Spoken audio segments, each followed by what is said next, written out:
The chair now recognizes himself for a period of questioning. Mr. Terreri, I know that you have answered multiple questions on the firefighting foam, but I've got a few more of my own. So I think in your testimony, you referenced the forced transition from aqueous film, forming foam, or the AFFF, to fluorine-free foam, F3, and the desire of airports to receive funding to assist with the costly transition and to avoid circular liability for discharges of firefighting foam that were federally mandated.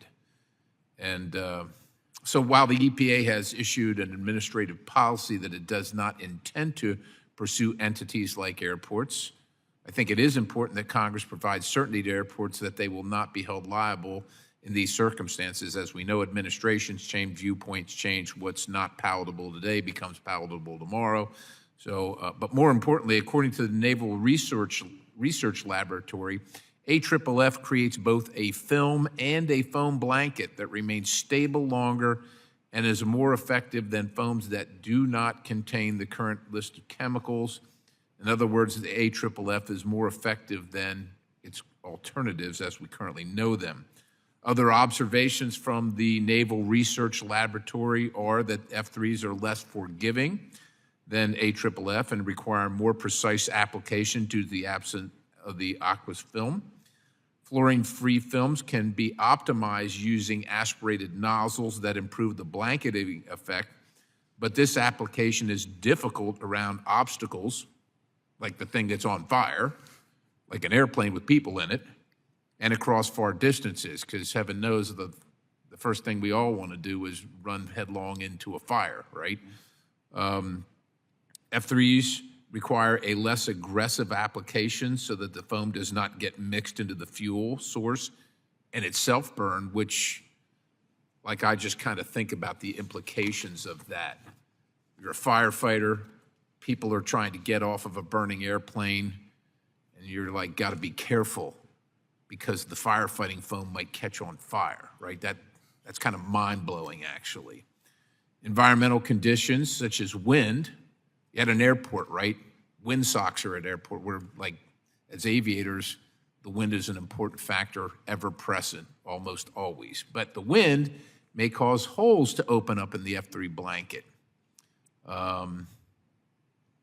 You can imagine what that creates. And of course, repeat applications or passes may be required to effectively extinguish a fire, which isn't helpful either. So the GAO also identified concerns about the performance of alternative foams in temperature extremes. You know, that burning stuff is hot. You get the plastic seats and the foam, et cetera. I certainly understand the concerns surrounding the potential contamination issues with AFFF. We've been dealing with that here. It is very alarming that we are rushing to a transition at taxpayers' expense without an alternative of comparable performance.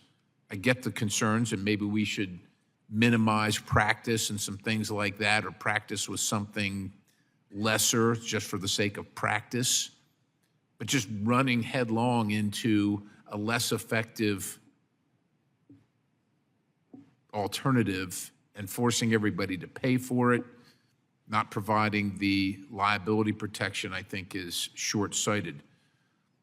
Do you know how the airports plan to address the performance gap, and what would you recommend be done to address the concerns of the flying public that doesn't want to burn alive in an aircraft when this alternative foam is not as effective? It's just not as effective, right?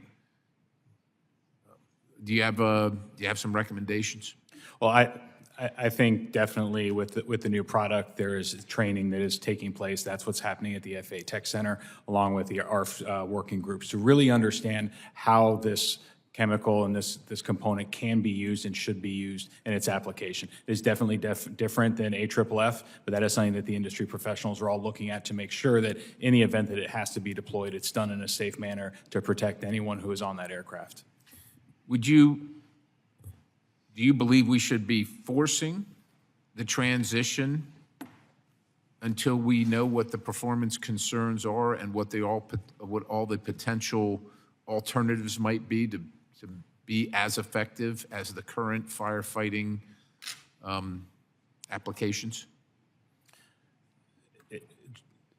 Forcing, well, with the FAA having required us I mean, to. you're the kind of the expert here, right? And so your voice matters. And so we're saying, we got this problem over here, we want to fix it, but let's just do whatever we got to do to deal with this problem, which might create a whole other problem, which includes people trying to get off a burning aircraft that can't be put out, because that's where we are. I mean, you got to say it the way it is. So I'm just wondering if you agree with our current approach. Well, I agree that with this the testing that is being done on the new product that gets applied to the aircraft, right? That they have process and policy on how it is applied, so that it is a alternative. Yeah, but we're implementing and forcing the implementation, right? Yes. Before the testing is complete. Is that good or not good? I have to know a little bit more about, and in the firefighting foam, I guess the unique differences that you're really speaking to here, because I'm not an ARF expert, I'm not a firefighting and chemical expert on their extinguishing agents. Okay. All right, Chair, thanks. The gentleman in the chair now recognizes the gentleman from New Jersey.